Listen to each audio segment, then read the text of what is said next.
Ever tried to compress data in C and font? There's got to be a library for this. Why am I writing this from scratch? Or maybe you've seen. It has pound sign includes 0.h and code font. What does that even do? Yeah, I've been there.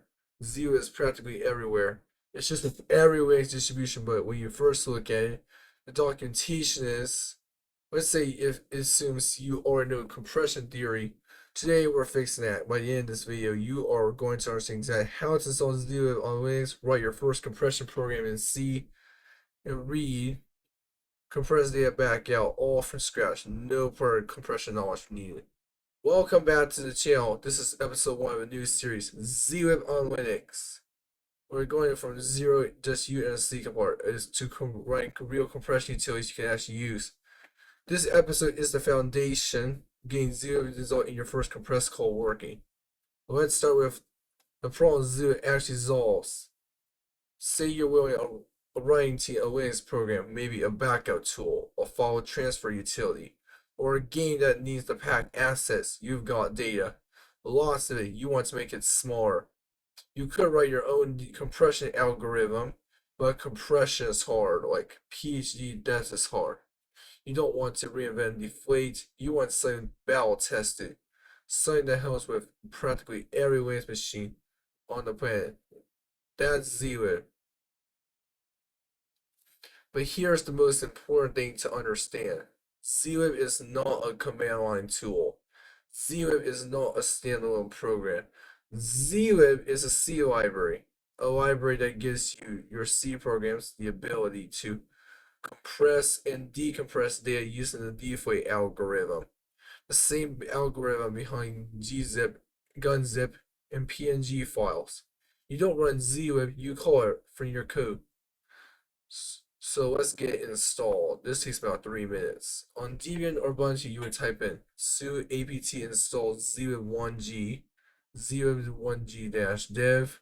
On Fedora, you just install it. You would type in sudo dnf install zlib or zlib-devel. On Arch, you just type sudo pacman capital S zlib. The key thing, you need the -dev or -devel package. That's what gives you the header files. The zero.h you'll include in your C code. Without the dev package, the library is there, but you can't compile against it. Quick verification, run this. User include zero.h. If that file exists, you're ready. Think of zlib like a black box with two functions, compress and decompress. You hand it raw data in a buffer. It hands you back compressed data, and then later you hand it the compressed data in another buffer and hands you back the original. That's the whole workflow. But there are 3 key functions you'll use every time. Number 1, compress. This takes your raw data, compresses it, and writes it into an output buffer. Simple. 1 call. Number 2, uncompress, the reverse. You give it compressed data, it decompresses back to original. Number 3, compressBound. This is the one beginners miss. Before you compress, you need to know how big your output buffer should be. compressBound tells you the maximum possible size of the compressed output. It's actually slightly larger than the input in the worst case. You always allow a key at least. compressBound with the prayer source and bytes. Let me show you what this looks like for real. Here's the tiny program. C program, your first zlib program.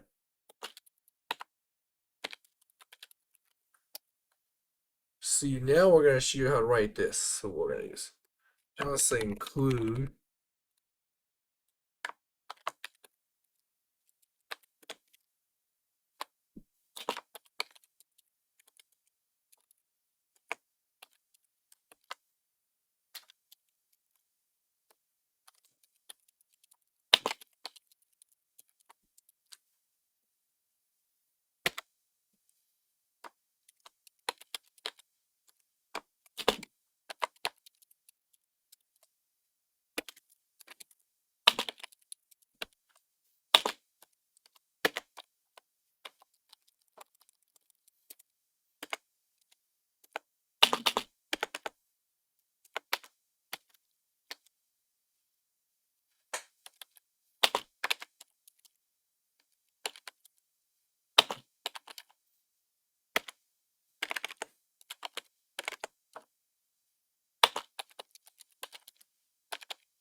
Compile it.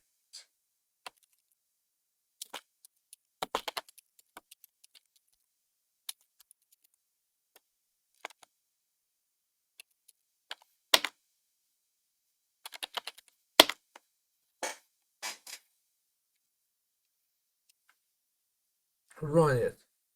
Data users. You'll see something like original 42 bytes and compressed 28 bytes, and then your original string perfectly restored. Same data, smaller transmission, that's the whole game. Now, if you're new to C libraries, you might be thinking, this sounds like a lot of buffer management.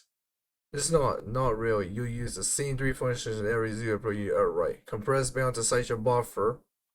Compress shrink.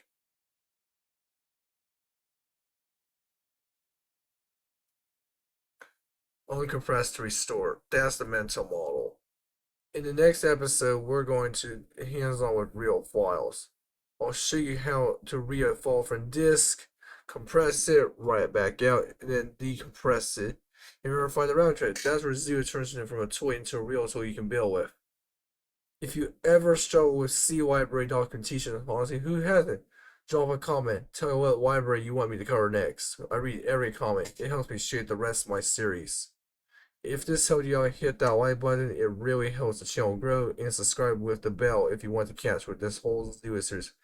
As a draws, thanks for watching. Catch you next time. Bye for now.